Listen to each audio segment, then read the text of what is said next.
Hello, and thank you very much for coming along.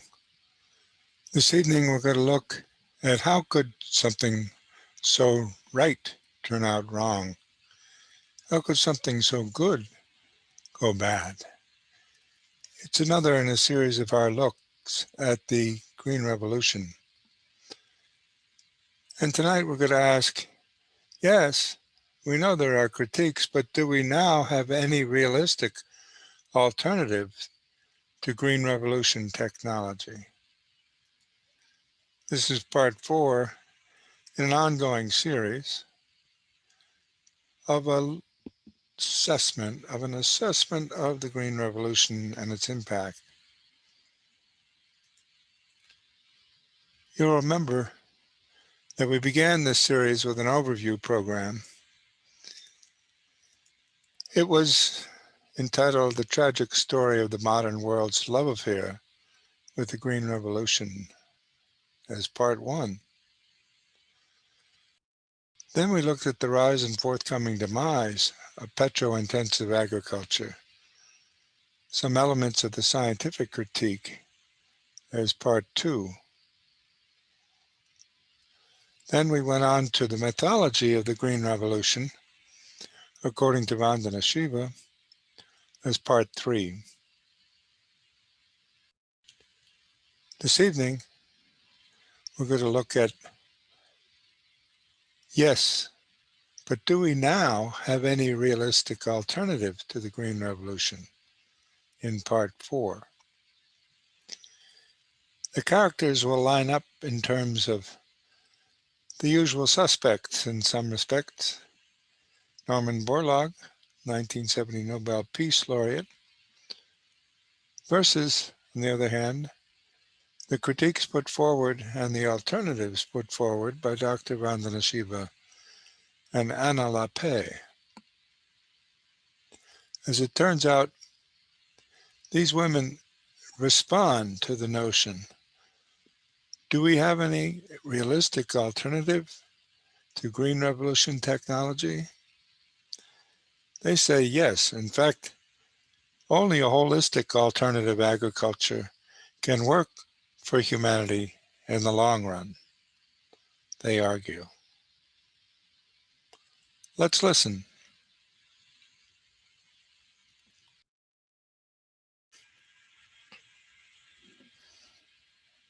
We can review the critique of the Green Revolution from the point of view of Dr. Vandana Shiva. She's been a long-standing critic with some very helpful ideas. And surprisingly enough, she's not discouraged, as we'll see. The myth of genetic engineering that's been put out in terms of saying this is the solution to hunger is a totally false myth, because there are only two applications that have been commercialized in these 20 years of genetic engineering. One is to make seeds more resilient to herbicides, which means you get to spread more Roundup, you get to spread more glyphosate, and you get to spread more poison. Not a very desirable trait in farming systems, especially since what Monsanto will call weeds are actually alternative sources of food. For example, in India, Monsanto had ads selling Roundup with weeds around a woman's hands saying, liberate yourself. But what Monsanto calls weeds is food for the cattle, it's greens for the family, it's medicinal plants.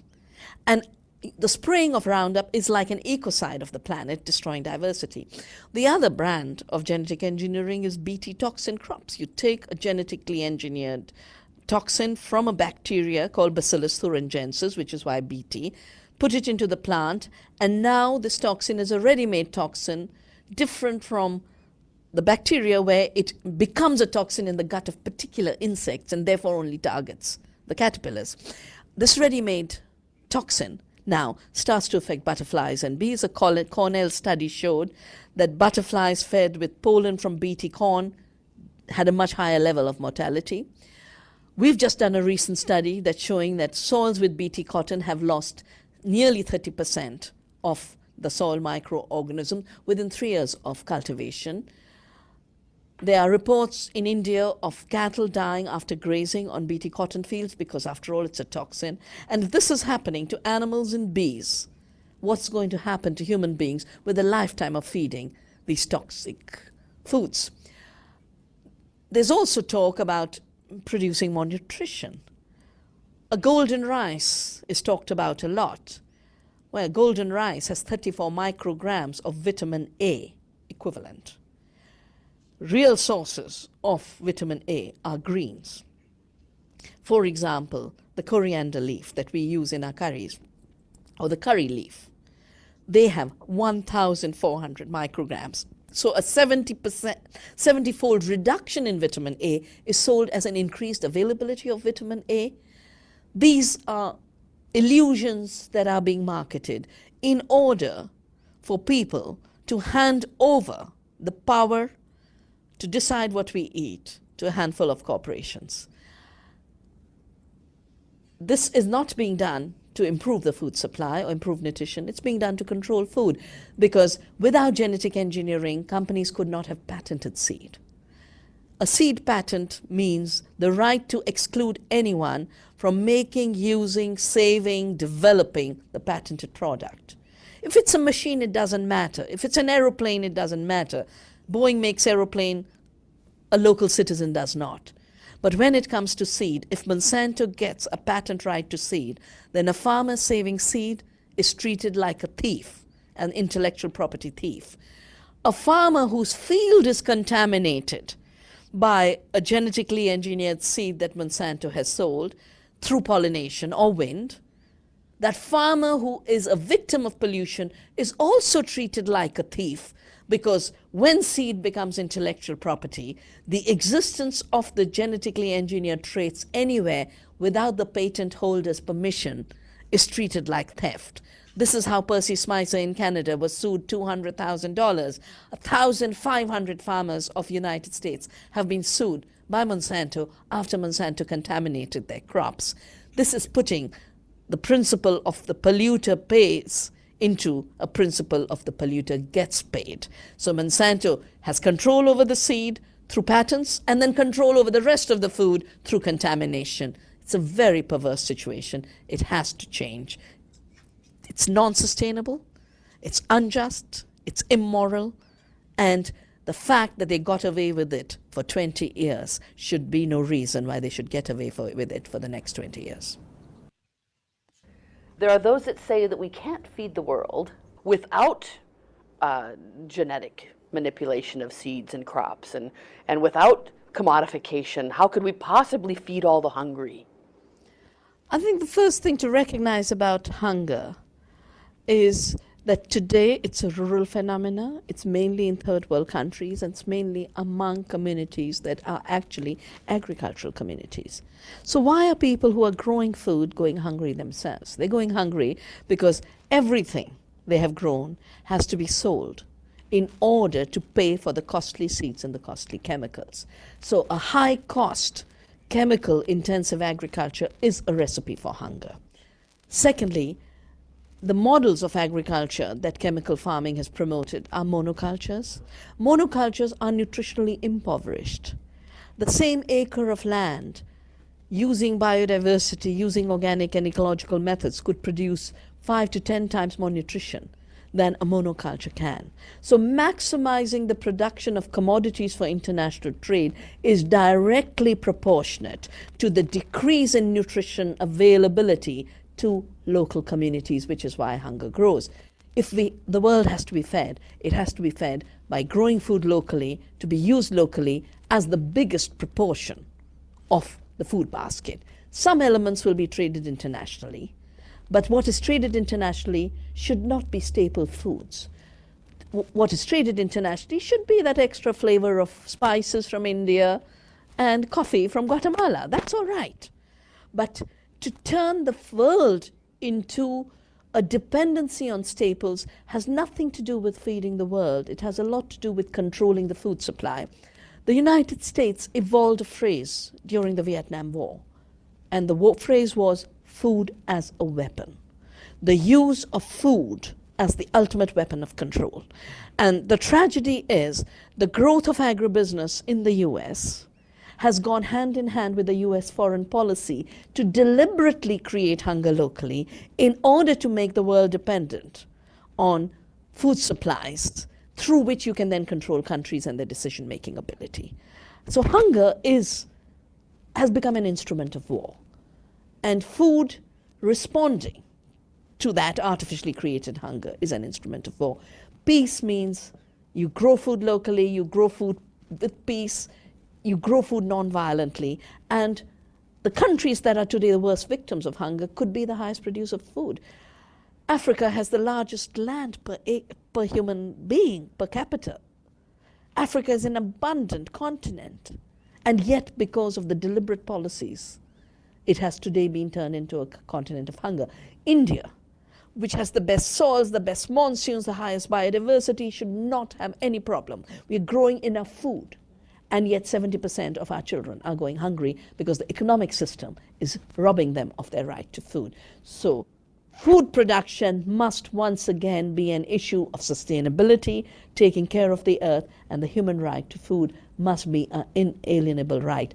These rights cannot be ensured through a marketplace where food has become a commodity and a subject of speculation. We saw what speculation did in 2008. Food prices doubled, and the companies that control the food system doubled their profits, while riots took place in 40 countries. You can say what's going on with a scientific background that bought and paid for scientists and their studies have a hard time standing up to. Absolutely. And that's frightening. They get very angry because I'm a woman, I'm a third worlder, but I'm a physicist and I can add numbers. So when the numbers don't add and I say it, they get very angry because they think they can go through life fudging data. Picking and choosing the data that supports what they want, the position I think it's worse. It's not just picking and choosing the data. It is actually manufacturing the data. And there is, for example, the data that the Green Revolution produced more food is manufactured because they discounted elements outside wheat and rice. But India lives on more than wheat and rice. We eat pulses, we eat oilseeds, we eat millets. All of that was made to disappear. In the whole genetic engineering issue, it's a totally manufactured data that farmers are growing more or earning more. Monsanto studies always say Indian farmers have earned $27 billion more. No, $27 million more every year. Well, if they were earning that much more, why would they be committing suicide? In effect, most farmers growing BT are either in debt or just above, because the seed cost has jumped from 7 rupees a kilo to 17,000 rupees a kilo. And the pesticide use with these genetically engineered BT cotton seeds has increased 13-fold in 4 years of planting. So the package of expenditure is so huge. But this is never shown. What's manufactured is a Radhe Shyam who got 2,000 kilograms of cotton. We go to a Radhe Shyam and find out he got it on 5 acres, not per acre. So they manufacture the data and falsify the data. At this point, we are in a period of not just the risks of genetic contamination through genetically engineered crops, we are in a period of contamination of knowledge, where true knowledge has become a very, very rare availability in the public domain. And without true knowledge, really true knowledge, how will we ever be able to make the right decisions about the way we want our world to go?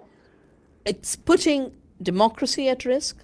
It's putting security at risk.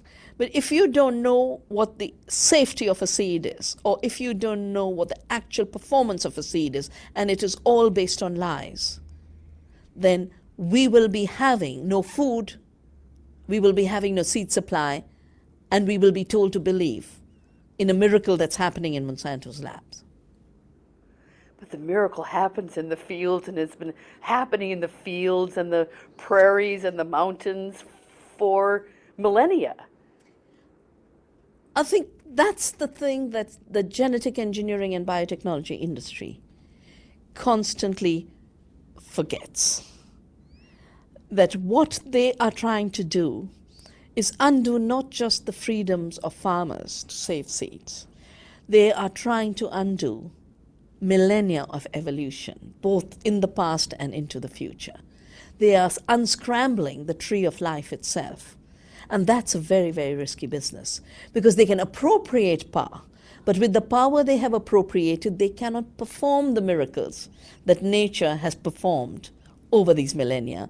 They cannot perform the miracles that millions and billions of farmers are performing daily by saving seed, evolving seed, breeding seed, giving us food.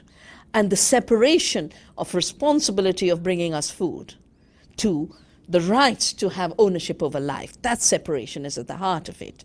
I have always felt that separation of rights from duties creates all kinds of dictatorships. It's only when you have a duty linked to a responsibility you will act for the common good. To me, organic farming is the beginning of learning once again what nature can do for us. Industrial farming was an attempt to make us believe there's nothing like a fertile soil. Soil is a container into which you put nitrogen, phosphorus, and potassium. There's nothing like a living seed. Seed is a manufactured commodity coming out of labs with a patent linked to it. And this idea of empty soil and empty seed would continue to grow till there's a total collapse, just like in the banking system. We had artificial instruments of fictitious finance overriding the real economy till it all collapsed in Wall Street in September 2008. And everyone is still struggling to deal with that, the consequences of that crash. But the consequences of the crash of fictions in agriculture are even more serious, because after all, finance is finance, it's not life. But seed is life, food is life, and soil is life. Organic farmers relink to the soil and learn the real origins of soil fertility in the millions of microbes that make for soil fertility. A good organic farmer must start looking for the right planting material, and that is the miracle of the seed. And I increasingly respect the organic movement, which is why I said if I was an 18-year-old today, I would not go into physics. I would go into an organic farm. I am on I built the organic movement in India. But as an 18-year-old today, I would choose to be an organic farmer, because an organic farmer is the best scientist of today, because they're having to actually understand how nature works in order to produce. They are the best health specialists of today, because they're giving us the food that gives us health. It's not hospitals that give us health. Hospitals increasingly are giving us disease. An organic farmer is the best steward of the land and the best ecologist. And I am increasingly feeling an organic farmer is the best peacemaker today, because there is more violence, more death, more destruction, and more wars through a violent industrial agriculture system. And to shift away from that into an agriculture of peace is what organic farming is doing. Tell me what individuals can do. I think what individuals can do and individuals are doing is recognizing that the food we eat comes somewhere from soil, comes somewhere from seed, comes somewhere from the loving efforts of a farmer. To recognize those links and to make those connections is vital.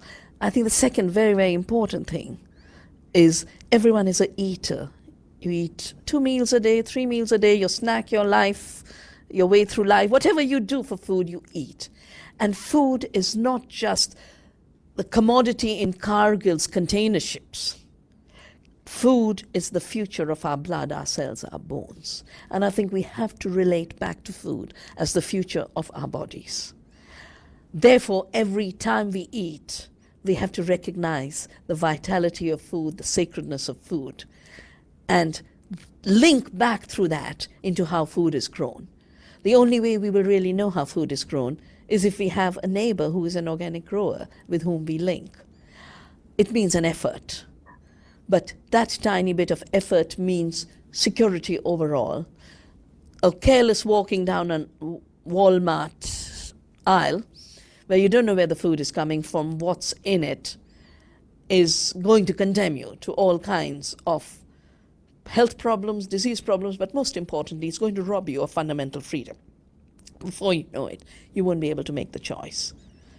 You'll be able to eat 70 products of genetically modified soya, all of it coming from Monsanto seeds, all of it traded by one Cargill. And when you want something else, it won't be available to you. So every day's act of eating is an act of creating freedom. And doing it consciously, doing it with choice, has to be something we construct. As Gandhi said, we have to be the change we want to see. And then we have to drive the governments to shape the policies that make it easy and everyday. Today's policies are going in the opposite direction, and therefore ordinary people have to shape the world in today's time. But you are seeing hope. I see tremendous hope. First of all, I see hope in the seed. And that's why, for me, seed is my teacher. There's a wonderful poem that captured it in Palestine, said, "You can drop bombs on my villages, you can destroy all my books, you can rob us of our culture, and you can create a landscape where no bird, no insect, nothing can hide. But I do not despair ever. I have hope, because I save one seed that I will plant and grow again." And that power of the seed is the beginning of hope. But the seed is not just the biological material that gives us a tree or a crop. The seed is a metaphor of everything that grows. The seed of an idea, the seed of liberation, the seed of freedom, the seed of democracy. For us, seeds have become all of this. And I'm in a period of deep hope, because I think, you know, when the destruction, constraints, and dictatorship is not too intense, people do not sense it. It's a bit like that frog, where you increase the temperature little by little, and like frogs, we get burned to death. But when it's a huge leap in temperature, frogs jump out. The corporate greed is creating a huge leap in the temperature of control, and people are now sensing it. And that is why I have huge hope that human beings like the frog are going to jump out of this dictatorship and create new freedom.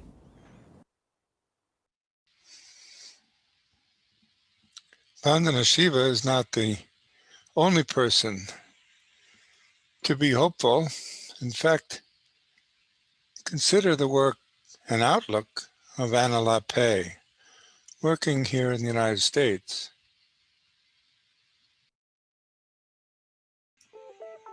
The world's population keeps growing. By 2050, we'll have to double our food production.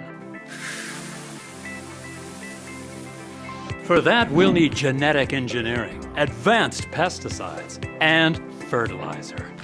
Lots of fertilizer. That's why at Agricon, we're working every day, hand in hand with farmers and their families. And don't you want to feed the world? Messages like this one seem to be popping up everywhere, but who's really behind them? Turns out it's the corporations profiting from this way of farming, like those selling the pesticides, fertilizers, and chemicals. They're spending billions to warn us that their way is the only way, with industry groups like the Alliance to Feed the Future, whose members include the Association for Dressings and Sauces and the National Frozen Pizza Institute. But ask farmers who really know how to feed us, and you'll get a very different story. A heartbreaking and hopeful story that I've heard talking to hundreds of families like this one. 50 years of this myth and the lobbying dollars to support it have tilted the playing field to favor corporate-controlled chemical agriculture, giving farmers little or no support for any other path. So it's easy to understand a lot of farmers feel it's either get on board or get out. Getting on board means farmers stop practices that keep soil healthy and go for single crops. Livestock that used to be raised on the farm get crammed into polluting factories. To keep this unnatural system going, these farmers now buy expensive inputs, all from ever fewer corporations demanding ever-rising prices. It's a quick addiction. Pests become resistant, so you've got to use more chemicals. Livestock becomes sicker, so you've got to use more drugs. Soil loses its natural fertility, so you've got to use more chemical fertilizer. Then on the other side, when farmers try to sell their crops, they face only a few big buyers offering unpredictable prices. The economics don't work for long. Over the last 50 years, millions of desperate farmers have had to sign contracts with corporations that dictate their every move, or have lost their farms altogether. More and more farm income is concentrating at the top, so now only 1 in 10 US farms can support a family. In many other countries, a similar thing is happening. Small farmers who buy into the promise that corporate agriculture is the solution often get trapped by debt and dependency. So yes, corporate agriculture is good for some folks, including some of the largest growers, but not the typical farm family. And that's strike one for this myth. But we have to feed the world, right? And if not this way, what choice do we have? A great one. We just don't see ads for it, and it certainly isn't getting the subsidies going to corporate ags. State-of-the-art sustainable farming ends this unnatural chemical addiction. It uses better practices, not ever more expensive purchases. Sustainable farmers build healthy soil by planting a variety of crops and rotating them. They raise their animals on the farm, not in cramped factories. They fertilize using compost and livestock or planting soil-nourishing crops. Healthier plants with good crop rotation also help keep pests in check without hurting the bugs we need, like those all-important pollinators. How does this choice impact everyone else? Massively.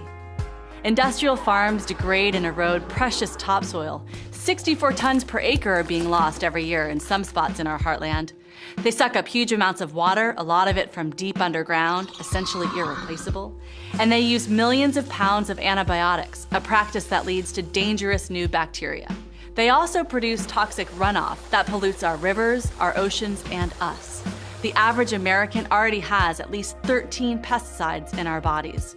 And thanks to chemicals in the field, farmers and farm workers have higher rates of many cancers. So the sustainable farm is better for farmers and the environment. But can it really feed the world? Study after study is saying yes. Sustainable farms produce as well, and in drought years, even better. This is important news for small farmers who already grow 70% of the world's food.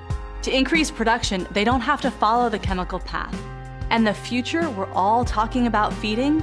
The industrial farm requires more fossil fuels, water, and mined minerals, all stuff that will only get more expensive as it runs out. So down the line, the chemical path not only can't work for farmers, it won't be a choice at all. Corporate agriculture doesn't reliably grow more food in the future or even today. And that's strike two for this myth. But we still haven't looked at the biggest hole of all. They say we need to double food production or we'll go hungry. Really? We already have almost 3,000 calories a day available for every human being on Earth. More than enough. And that's after wasting 1/3 of all food grown. And a lot of what is grown isn't food we eat directly. 1/3 of the world's grain is going to livestock. In the US, our biggest crop is corn, but less than 1% of all corn planted is what we eat. Most goes to fuel or feed. So staying on this track, we could increase production and still have more hunger. To end it, everybody has to have the power to buy or grow the food they need. And that's what sustainable farming is all about. Strike three for this dangerous myth. So the next time someone who makes frozen pizza or toxic pesticides tells you there's only one way to feed the future, tell them their story is full of holes. The evidence is clear. Sustainable farmers prove we all can enjoy healthy food, and we each have power to make this happen. We can redirect our own food dollars and the billions in public money now going into the pockets of big ag. We can stand up and speak out for sustainable farmers here and around the world.